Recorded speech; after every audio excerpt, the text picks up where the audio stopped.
Welcome to Charm of the Wilderness, where we embark on a journey through the stunning landscapes of our national parks and public lands, expanding our understanding of climate justice and Indigenous justice along the way.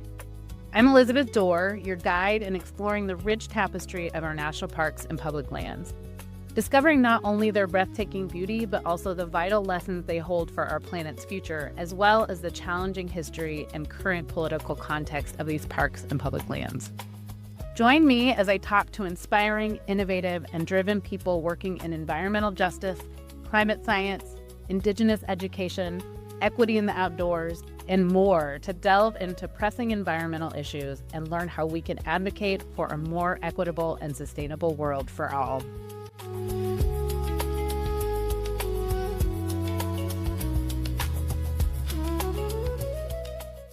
Hi, everybody. Welcome to the inaugural episode of the Charm of the Wilderness podcast. I'm so excited to be here with you all. And I'm especially excited because I brought one of my oldest and best friends, Allison, also known as Allie Depew, to join me. I'll do a little intro of Allie in a sec, but I brought her on because I wanted to have kind of a fun way to introduce the podcast to you. And also she's doing some incredible work that is related to the stuff that I write about and the work that I'm doing with Charm of the Wilderness. And so we'll get into that in a little bit, but first let's learn about Allie. So Allie Depew is the CEO of Inspired Classroom. She's an accomplished educator, curriculum designer, and ed tech innovator. Through Inspired Classroom, Allie collaborates across the public and private sectors to design and implement project-based education experiences, innovative technologies, and mentorship programs that engage learners of all ages. Her work is widely recognized across Montana and supported by educators, organizations, the Office of Public Instruction, the Office of the Governor, and other state leaders.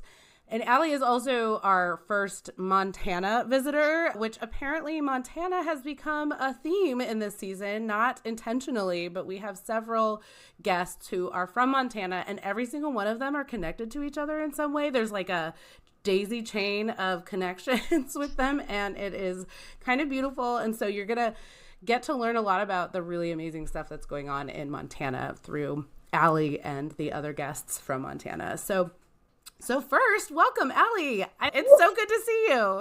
Likewise, Liz. Or shall I call you Elizabeth? I feel like this is actually a question. I'll just note for the listener that Allie calls me Liz. A lot of my friends from my early years call me Liz, which I still answer to. But then, so if she calls me Liz throughout, just accept it. But I do go by Elizabeth in the rest of my world. There's an intimacy with the people who know me as Liz because you've known me for decades. So yes, you can still call me Liz, Als. Okay, Allie. Welcome.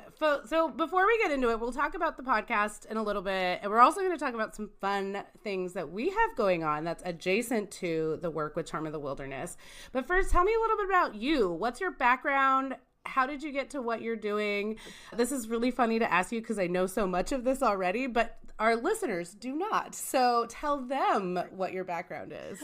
Elizabeth, thank you so much.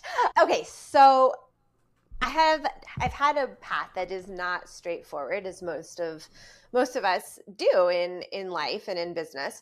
I started off as an art educator and an educator, and I was doing that for about 6 years when along came my daughters. They came one right after the next. And funny thing is, when you have two infants, infant childcare rivals a teacher's salary.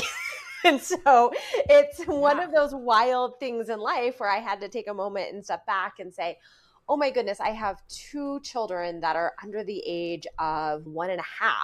And I am really I can't really afford to send them both to infant childcare.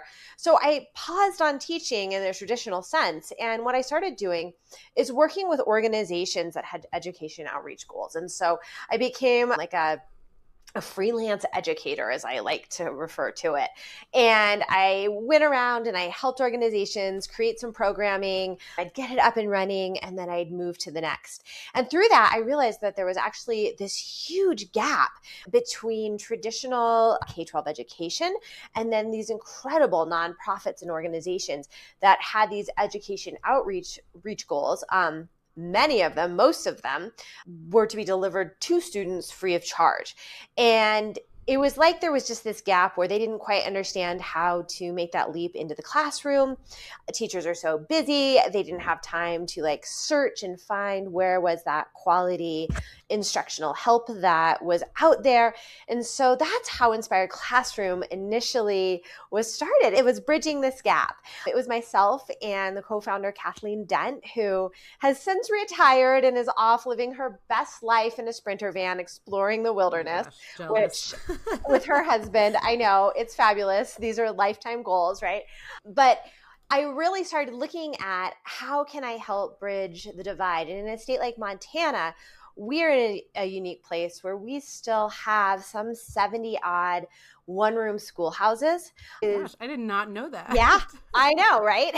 Like we have a huge state with some very small populations. I think in one of our counties has a population of just over 300 people. So this is like, there's some really interesting things educationally going on in the state and trying to connect people. And technology came in a big part with that. We think back right now, like, oh my gosh, I'm talking to you, Liz, like easy peasy, like we would do anytime, whether it's over FaceTime or Zoom or through a podcast or video cast. But when I started, video conferencing was this thing of the future, and you needed a system that was this like as big as a wall. And the person on the other side also had to have a system that was as big as the wall. And because of some rural utility service grants, a lot of schools had these systems. And I said, oh my God, this is such a cool opportunity. How can we bridge this divide by starting to incorporate technology? Well, fast forward like 17 years. I mean, now it's super duper easy and it's fabulous. And thank goodness, because I spent, oh my gosh, I can't tell you how many hours of my life trying to teach people how to use video conferencing. I bet. But some of the things that like in that era and what I do now, and I'll get to that in a second, is a little bit different. But I've been really, really fortunate. And in that era, I got to work with some incredible partners. I still do work with incredible partners, but it took me to places like the San Juan Islands, working with the Washington State Parks Foundation, where we brought Washington State Parks into the classroom. We taught 1 week, 11,000 students about the southern resident killer whales in the San Juan space. Students. Yes, I know. So with that, what ended up happening is I've got to work with a lot of really great outdoor education clients and partners, as well as things across the board, from art to history, government, lots of science. And what I end up doing now is not only with K-12, but is through businesses and adult learners as well. And really, the basis of Inspired Classroom is good teaching and learning is good teaching and learning. And how do we help organizations and businesses make a really big impact with their teaching and learning outreach goals? And it could be using video conferencing. It could be putting on a conference. It could be writing some curriculum. It could be just organizing some internal documents for how those things work. So my work takes me all over the place, but really when I get back to it, like anytime I'm learning something new and exploring a new subject and new people is when I'm the most excited, and especially when I can pull the outdoors into whatever it is that I'm working on. Yeah, I love that, Allie.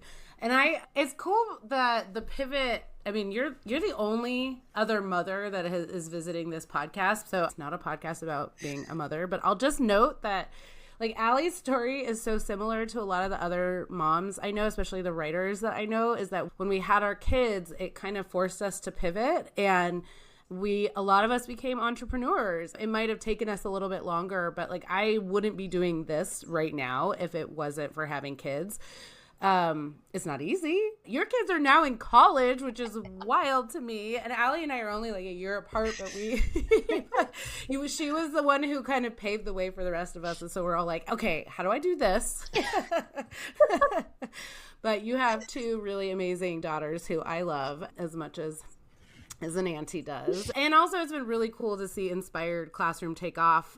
I do remember when you got started, I was like trying to picture like I feel like you were at like a bear's den one time and you were like telling me about, I was like, how are they getting all this there? And this is again before Zoom was a big thing. I mean, it might have existed. It was just wild to me. My background is also experiential education, more in like the higher ed sphere, but also doing professional development for teachers. And I loved that you can do experiential ed, but in a different way. And it's also something I think about with the national parks. And this will be kind of my segue into that, because the national parks are incredible. One of our best resources for education, inspiring people about nature. But for a lot of people, they're really not accessible. And so, because it's expensive to go on a trip. And so Inspired Classroom and the work that you're doing kind of helps bridge that gap between a lot of the people who are not able to do these things and the places themselves. And so I love that. You know, returning to the San Juan killer whale experience that we did years and years ago, I had a teacher from Washington email me afterwards, and I believe they were in Yakima, Washington, which really, as a stone flies, is not that far from the coast, very centralized in the state.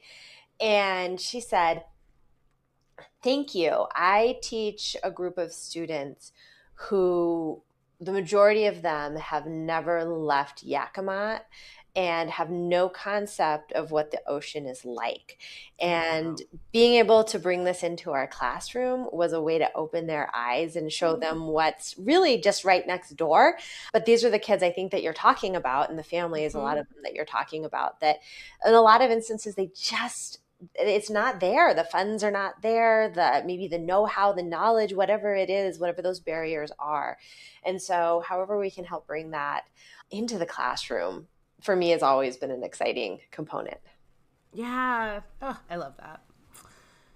Allie, I'm going to have you ask me some questions now, because I brought you here to help me talk about Charm of the Wilderness so that I wasn't just talking into the void. We will get back to Inspired Classroom shortly, but I'm going to hand the question mic over to you to ask me some questions. Oh, fabulous. Thank you so much, Elizabeth. So I love the concept of Charm of the Wilderness. And when you first approached me about this was something that was really near and dear to my heart, clearly. But also, it made me think back to our childhood and the time that you and I have spent in the wilderness and the time we've spent there together. Fun fact, Elizabeth and I were both counselors at a camp for many summers. Spent a lot of our childhood there. And I know for me, it was really shaped me as who I am as an adult now. And I'm guessing you as well. 100%. I am who I am because of Camp Reed. I know. It's such a special spot. But go ahead and tell me a little bit more about Charm of the Wilderness and what are your goals for the podcast? What are some of the themes that you're excited to explore? Yeah. So this whole Charm of the Wilderness podcast is related to a book project that I am also working on. So I've had this idea of exploring the national parks for a couple years, and initially maybe write a book about learning about the national parks through the eyes of my own kid, but it's kind of developed to be more my journey about learning about climate change, climate justice, indigenous justice, especially because I think that's an essential aspect of the parks, by visiting various parks. And so the book is structured a bit differently than what this podcast and also my Substack is, because it has to have a narrative thread. And this doesn't really have a narrative thread other than I'm talking to really cool people doing cool things related to the national parks. There might be some themes in future seasons, but this year I'm just kind of talking to interesting people on the podcast.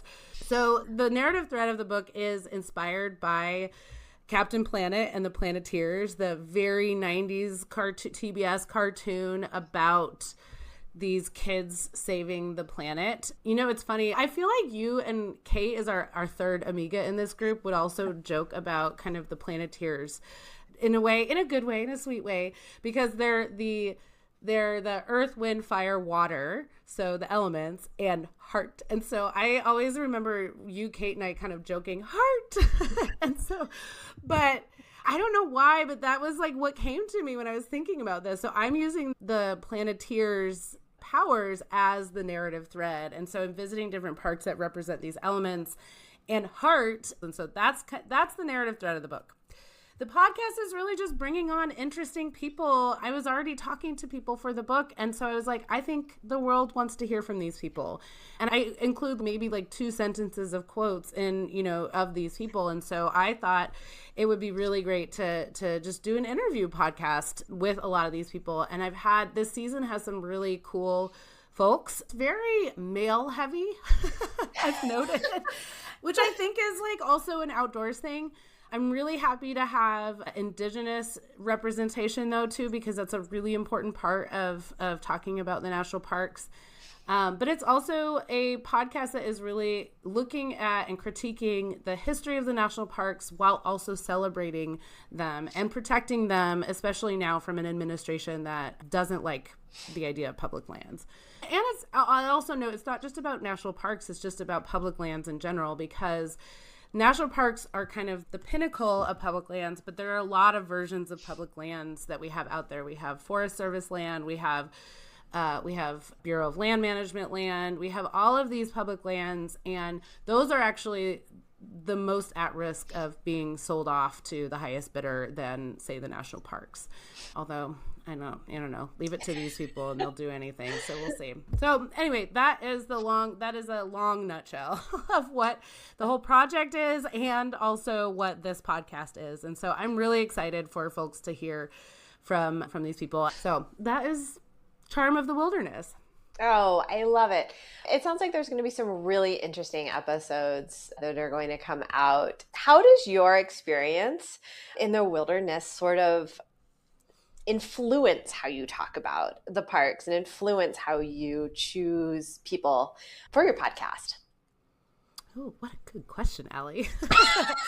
I mean, well, I grew up in the Pacific Northwest, as did you. Allie and I both grew up in Spokane, Washington, and the tagline of Spokane, I don't think it was this when we were kids, but it's called Near Nature, Near Perfect. I didn't even know that. You didn't know that? Oh gosh, I don't know why. I think it's like something recent in like the 2000s or something that started to. It's a good marketing campaign. It is good marketing, and it's true. Yeah, it is. Like, we're surrounded by. We're kind of at the foothills of a couple of mountain ranges to the east, and it's very different from Western Washington. It's not as wet. It's drier. We have a lot of ponderosa pines, very similar to parts of Montana.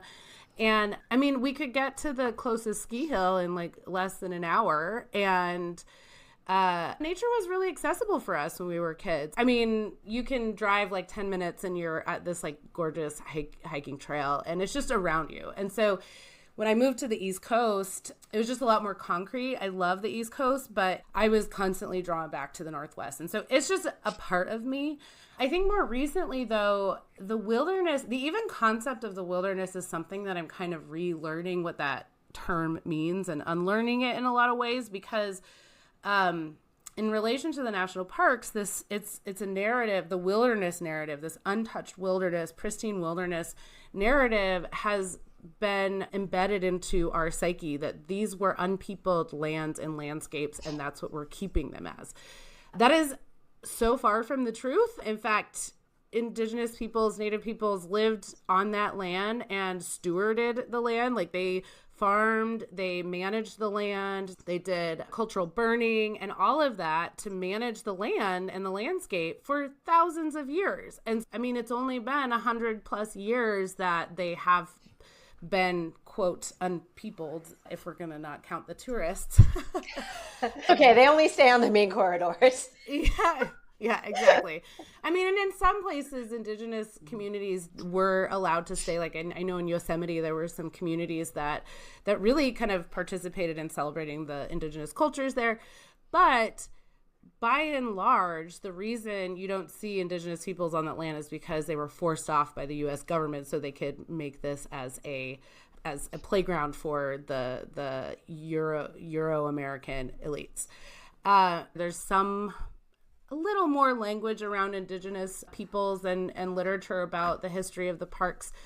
Not as much as there should be. I mean, and now with this current administration, they're trying to get rid of that narrative again. But I mean, honestly, there were a lot of parks had nothing anyway. And so I don't know. It's just like, one step forward, 10 steps back is kind of what's happening. So anyway, I've had this, like, over the last several years, this kind of relearning about Indigenous culture and history of the land that not only the national parks, but just all the land in North America. They recommend Indigenous Peoples' History of the United States by Roxanne Dunbar Ortiz. It was a transformative book for me, and it made me look at my entire continent differently.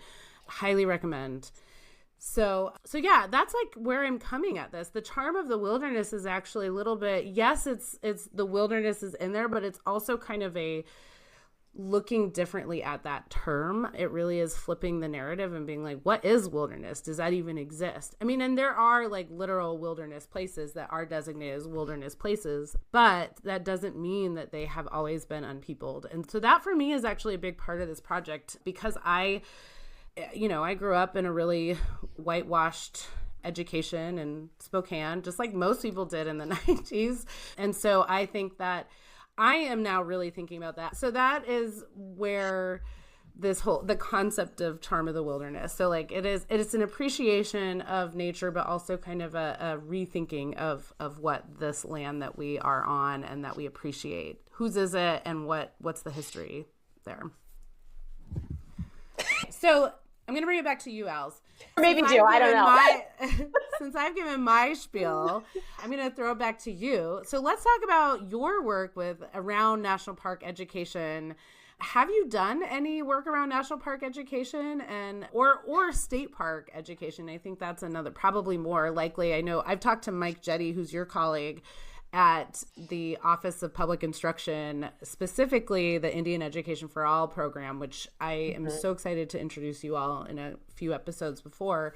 But I know that they've done a lot with the Montana State Park. So curious about what kind of work you've done around any of these public absolutely. National parks. Yes, I've definitely worked with our state parks, Washington State Park Foundation, Montana State Parks, all of these. I worked with some public land out in Utah as well on programs that they've been doing sort of in the Mesa Verde area.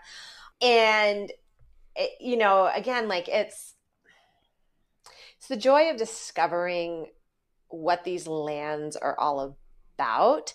And for me, and I think I'm going to just sort of parrot what you said a little bit, in the sense that you've learned so much visiting, reading books, and that's been a joy of your adult life. Similar for me, whenever I can go to these state parks and see, or public lands, whatever it is, and learn about the culture and the history, the wildlife, the issues that face that area, whatever it is, it's really exciting, and it makes me want to do more and be out more and go see more things and ask more questions and just be very, very curious about the world around me. And that's something that I really hope Inspired Classroom brings to students, however old. It doesn't matter if it's a kindergartner or if it's an adult learner. I'm excited to share that curiosity with other people. And so a lot of the learning and the education that happens, sorry, my turn.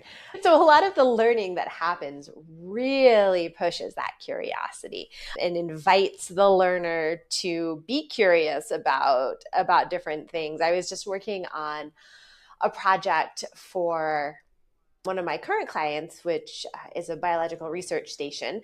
They study everything under the sun, from the soils and the lichens to the eagles and the bears and everything in between. And one of the things they're doing is they're starting to incorporate tech and conservation, which is a pretty interesting concept and idea. And of course, the tech is having some issues. Not surprising, right? New technology always has some issues. And so one of the things we're doing is we're learning about this, and I'm prompting this for upper elementary students, is to think about the technology and then take a look at animals and solutions, so biomimicry, things that are already on the ranch, and how animals overcome these challenges, and how can we use some of the examples from the natural world to help technology become better and a better partner in conservation. That's so cool. That's so cool. It's I fun. wish we had that when we were growing up. And I also like the prompting of questions too. I mean, that's how we become lifelong learners, is just to know how to ask questions and how to be curious, and also know that we're not going to know the answer to everything. It's just, I think that's such a beautiful way to model lifelong learning, and hopefully, I mean, so many of us adults need to learn that too. Okay, so I know you do a lot of projects not in Montana. I mean, it's not just Montana, but you are based in Missoula. And I have lived in Missoula for a very short period of time and even considered moving there again later, but never made it happen. But we're talking to a lot of people from Montana this season. And so I feel like it's important to acknowledge the state in a way that, what's special about it. So what do you feel is special about Montana, the nature education, indigenous education, and as it relates to this topic? I love this question, Elizabeth. I think Montana is a really special place. Like all states, we've got our things going on, and it doesn't always work exactly what you like. Things don't always go exactly as planned. And like I said earlier, we're a huge state. I mean, it takes over 12 hours. Huge by like, not by population, but by geographic. Oh my gosh. It takes over 12 hours to drive from one end to the other on the interstate. I don't think I realized that. Yeah. Like on I-90 going 80 miles an hour. I've drive before. Not in one day, but I have driven through Montana before. It takes a lot. One thing I've been really fortunate to do in the last several years are annual Eastern Montana road trips with some of my partners, and they're education-based road trips where we are going and visiting different schools, different organizations, government representatives along the way, and getting a feel for Montana, because it's different. You're never that far away from somebody that you know, so that connection is really strong. You can almost always, even if you're all the people from Montana on this podcast you don't all know each other, but everyone knows somebody in that group of four. Yeah. Oh, it's like a half a degree of separation, I think, in Montana. So we're like a really big little state and little population, right? We just hit the 1 million people mark, I don't know, 5 years ago, something like that. I think we're like 1,400. Oh my gosh. So you talk about wilderness and lands, and there's a lot of land that's very sparsely populated. Whether or not it's all public, that's something else. But we definitely have a very sparsely populated area. So there's kind of that component. People in Montana are, what I would say, they are independent. And I'm going to say this in like sort of a political way, but also not really a political way. Like sort of that live and let live mentality goes a lot, but also look out for your neighbor and your family and your kin. And let's create a network of connections. People are very accessible. Like you can be talking to somebody and later on learn that they were some big this and that of some big thing someplace else. But in Montana, they're just Montanans, and people are very approachable. And because of that, I think it trickles down into education, that education becomes this really special thing that people want to show up and support. So I'm going to share just a story. One of the organizations I work with, we do some economics education, and there was a school, Browning High School on the Blackfeet Reservation, who was unable to make it to one of our conferences. And they were planning on coming, but it was like a last minute thing. And so we said, that's okay. We're going to bring it to you later in the school year. And so we started talking, and we ended up taking over the entire school for a day, and it was the middle and the high school. And we ended up bringing like 30 people from government, from business and industry, from nonprofit organizations, from tribal organizations, all there to support kids. We had somebody drive from the eastern part of the state, it took them, I want to say 8 hours just to get to the school. We had directors at the state level that dropped what they were doing and came out to support these kids. And when you put the call out and that many people respond from that vast and varied groups, it's really fun. You talk about collaboration and partnership, and I think that's something that we often find in this state. And how that translates to the out of doors is that we all love our public lands and we all work hard together to make sure that we can secure those and that we can keep those going, because so much of the way our life in Montana is around those public lands and outdoor spaces. So that's a neat part of Montana. Another part that I know you're going to touch on later is that we are the only state that in the Constitution, it's mandated for students to learn about Indian education. So we have what's called IEFA, or Indian Education for All. And it is a constitutional amendment that says in every class, in every subject, we need to include both historical and contemporary contributions of Native American people. It's awesome. It's really great. And so cool. Yeah. I mean, it is really amazing. We'll have Mike Jetty talk about that, but it really is pretty amazing. And I'm so jealous that the kids in Montana get that education and that we didn't get at all growing up. I know. It is interesting. I think about how many tribes are within a very, very close proximity to Spokane and live within Spokane. And it felt like we were in the dark about a lot of that growing up. Yeah. And it's very separate, but also like we still had a lot of the stereotypes embedded into our brains. Sure. Yeah. Yeah.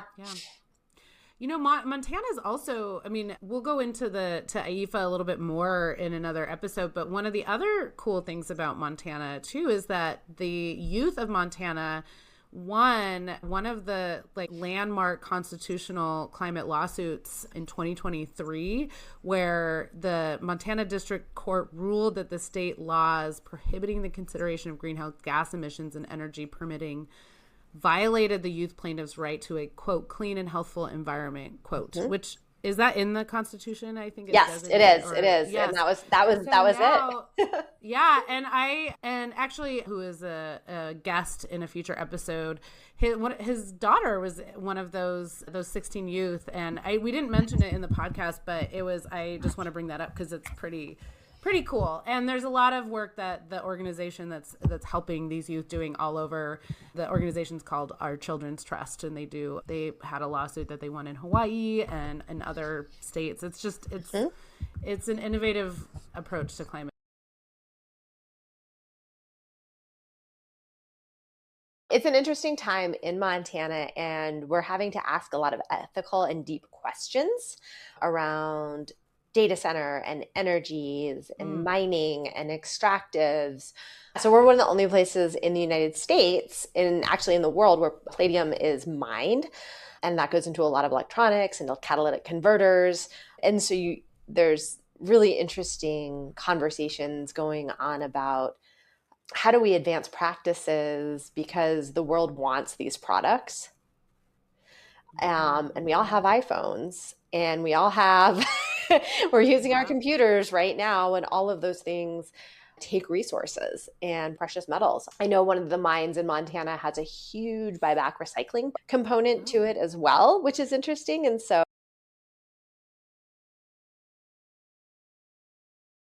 sort of that spirit of entrepreneurship and problem solving it's a big part of who we are as Montana. We frequently rank as one of the states with the highest number of entrepreneurs and entrepreneurial new businesses. Cool. And so there's a lot of interesting innovation, and a lot of it is related back to sort of the grit in the wilderness and that sparse population and not having solutions at your fingertips all the time, or being able to DoorDash something or get it on Amazon immediately. And it allows us a room to be a little more creative, I think, and to think through some problems that we have. And so like I said, it's an interesting time in Montana looking at all these big changes that are happening to our world and how they impact us as well. But I'm also hopeful for Montana because of the innovation that takes place here. That is so cool. Oh, a shout out to Montana. I know. Clearly, I don't like the place at all. I know. I love Montana. I mean, I lived there for like 6 months, but it was still like, I don't know. It seeped into my heart. We grew up really close to Idaho, the North Idaho border, and there is an individualism in Idaho that is distinct from the individualism in Montana. And no shade to Idaho, because it's a gorgeous state. There are amazing people doing really cool work there. But it's also home to a lot of it's a very libertarian, like uber libertarian, coupled with religion state, especially in northern Idaho. But anyway, it's different from Montana, where there's the individualism, the independence, but it is a very connected state. Like people are like value connection, and it's something that I think that makes Montana, the psyche of Montanans, distinct from a lot of other places. There's the John Steinbeck quote. You'll find it everywhere in Montana. It's like scrawled on coffee shop wall. Like, the one that goes, I'm in love with Montana. For other states, I have admiration, respect, recognition, even some affection. But with Montana, it is love. Oh my God. I love how you remember that and recited it with such emotion. Is that what you're required to do when you move to Montana? Yes. You take your oath of John Steinbeck. Anyway, moving on from Montana and our ode to the state, Allie, let's talk about this project that we are working on that is adjacent to Charm of the Wilderness. So I'll just give you a little bit of the listeners, a little bit of background on how this got started, and then I'm going to pass it over to you to kind of explain what we're working on. And so when I started working on Charm of the Wilderness, I was like, I was trying to find ways to have and facilitate conversations with my kid that kind of went beyond just the structured, the surface level observations, especially when we, on any trip, but really in nature in general. Like, how can I really dig into this? How can I get him to think about the indigenous peoples whose land this is without being this overbearing mom trying to like brainwash her kid, which, always backfires. So you have to be strategic about how to talk to your kids about stuff if they're going to listen. And I already am such a huge fan of the Junior Ranger program, and which is, for those who don't know, especially adults who don't have kids, every national park has a Junior Ranger workbook that you can pick up at the visitor center. And once the kid, depending on which age they do as many activities as they say their age requires, can be sworn in as an official Junior Ranger. You get this really cool wooden badge, and you actually literally do an oath. And every single time we've done it, the Rangers take it so seriously, and it's just the cutest and most wonderful thing. But also the Junior Ranger workbooks are incredible. I learn a lot from them. And so I actually think even if you don't have kids with you, you should pick one up. That said, I think it doesn't encompass general discussions that we could have. And so I contacted you and was like, hey, I have this like kind of vague idea. I actually don't even know how it started out. It wasn't what it is turning into, but I had this vague idea that never is. I feel like, yeah, and about it, and then we started talking, and you were like, hey, how about we make a card deck? And so let's talk about what that is. We have a name for it. It's called Curio Camp, which I think is perfect to kind of inspire curiosity. But can you talk a little bit about what this project is and what it's going to look like? Yes, absolutely. And this is one that's really near and dear to my heart. And I feel like it's filling a bucket that has been partially empty for a long time, since my kiddos were little. And they're too old to have these very facilitated questions with. I mean, they're incredible people, though. You really did a good job doing that early on, because they think very critically of those things. So. I love it. Thank you very much. I think they're pretty cool kids.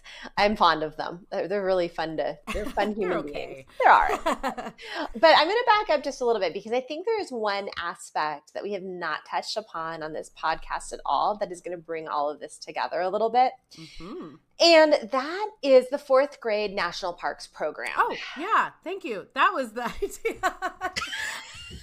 I actually should have brought that up in the beginning because that is what I was thinking of when I first started the whole book project.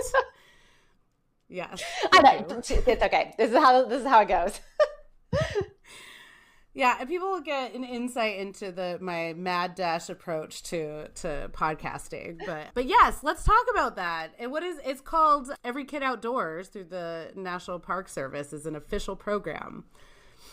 Do you want to talk more about it? Well, sure. I mean, basically, if you have a 4th grader, you can go to any national parks and say, hey, I have a 4th grader. Here's the information. You get a free pass. Here's a free pass. Yeah. And so I know that when my kids were in 4th grade, so they're 1 year apart. So 2 years in a row, we took advantage of that free family park pass and we went everywhere. It was really fun. We did a lot of road trips. We saw a lot of different parks and just opened the kids' eyes a lot to what's out there. And I think that I know that you're sort of right there in the Parks Pass moment itself. He'll be in 4th grade. Finch will be in 4th grade next school year, which is wild because I had this idea, I think, when he was in 1st grade. I love it. You know, yeah. And it's like, how can we just expand on that experience for these kids? And for me, it's instilling the love of the out of doors and that curiosity as well. But really, it's building the love for the out of doors because when you love something, you want to save it and you want to protect it. And it becomes a part of you that you just can't, I mean, I can't live without being able to go out into the wilderness or out onto my public land. Like I really, really take it for granted and can't imagine a life where that's not something that happens on a daily basis. Another shout out to Montana, but Montana. So the 4th grade parks, the Pass project is fabulous and it really got my kids out there. And so when we started talking about Curio Camp, again, for me, it was instilling that love. It was helping create this curiosity and a sense of wonder and awe when you are in those wild places. But on another level, and I'm going to speak to you as a parent, sometimes it's really hard to get your kids outside motivated and doing the things that feel like what you want to do. All the time. I have to bribe my child with money to hike. Oh, we had all sorts of things. And this is where seriously. And this is where I talk about. I think that there was a period of time where I was like, Allie, how did your kids come to like the outdoors? Because my child.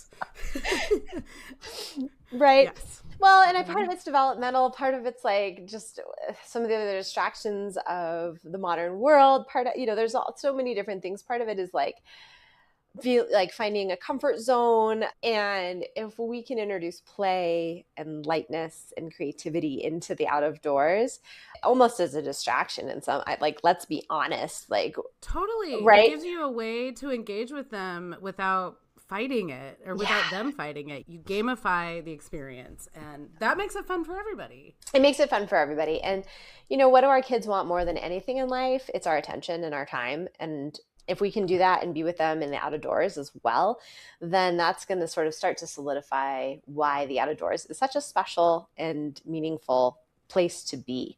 So what this card deck attempts to do is provide playful games, some creative sparks, some questions, some meditations, some quiet moments as well that you can use, and you can use them in a way. We're going to be developing sort of a parent's guide as to different suggestions that you can turn these into games, or that you could use them when you might want to use them, how, suggestions for that, because I can just see like my daughter on a hike and her body like turning into goo and like slumping into the middle of the trail, like proclaiming that there was no way she was going to possibly go. My legs hurt so badly. I cannot walk anymore.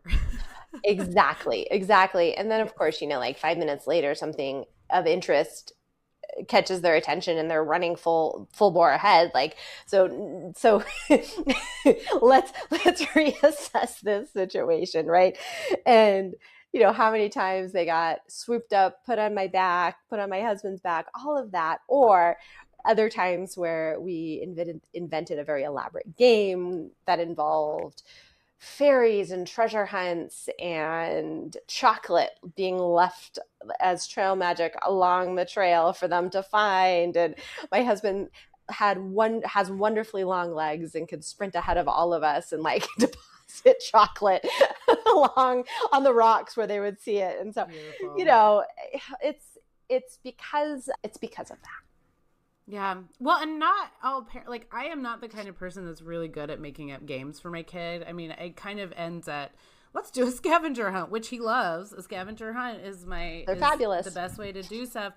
But there are so many other ways. So we are working to develop this card deck right now as we speak. I think we were hoping to have a beta test of it by spring break, but it's not looking like that. I mean, because for me, spring break is, well, it has already passed by the time you've listened to this. So, but it's in the end of March.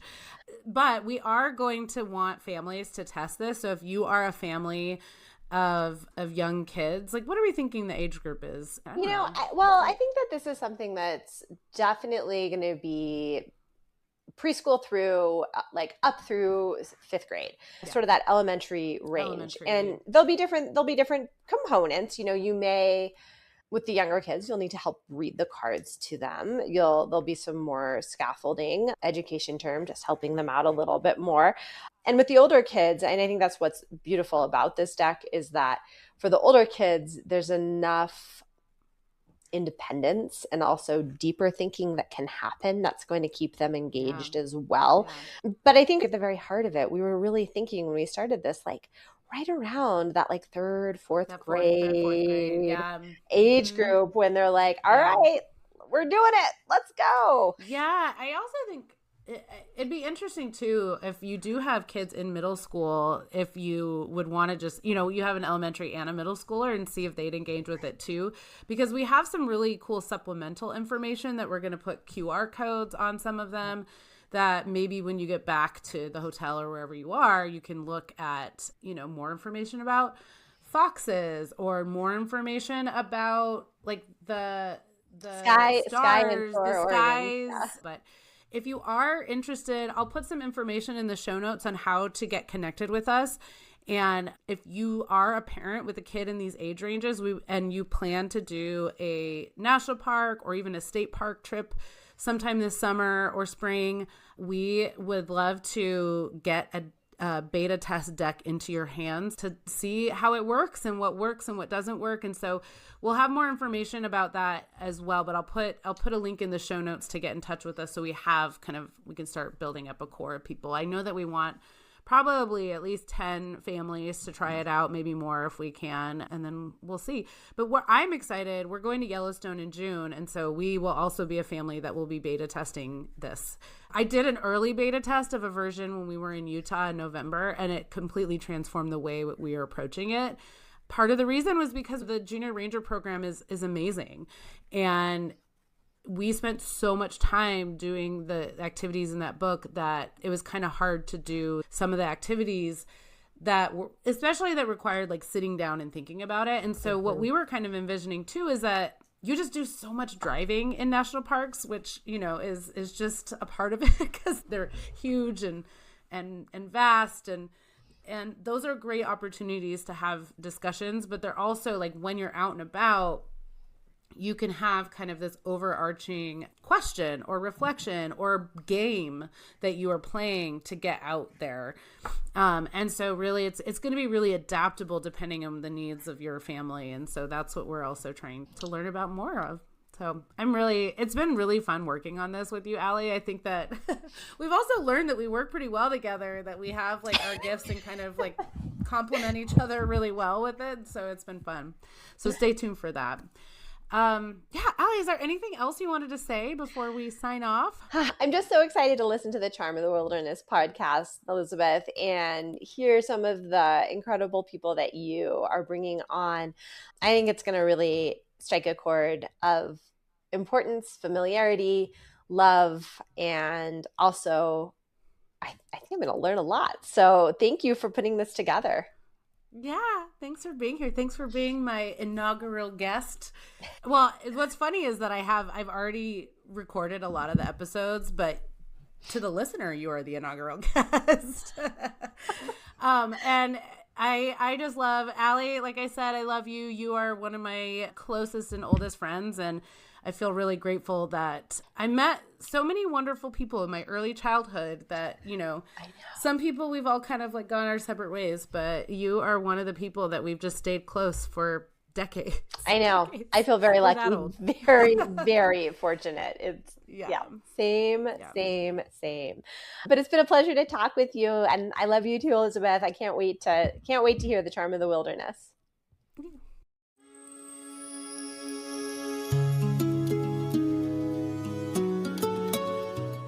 Thank you for joining me on this episode of Charm of the Wilderness.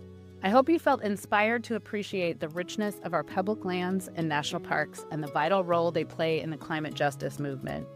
If you enjoyed this episode, please subscribe, leave a review, and share it with your friends. You can also receive these episodes right in your inbox by subscribing to Charm of the Wilderness on Substack. Together, we can raise awareness and foster a deeper connection with nature and each other. Until next time, keep exploring the wild charm around you, and remember, every little action counts in the fight for our planet. Stay curious and connected.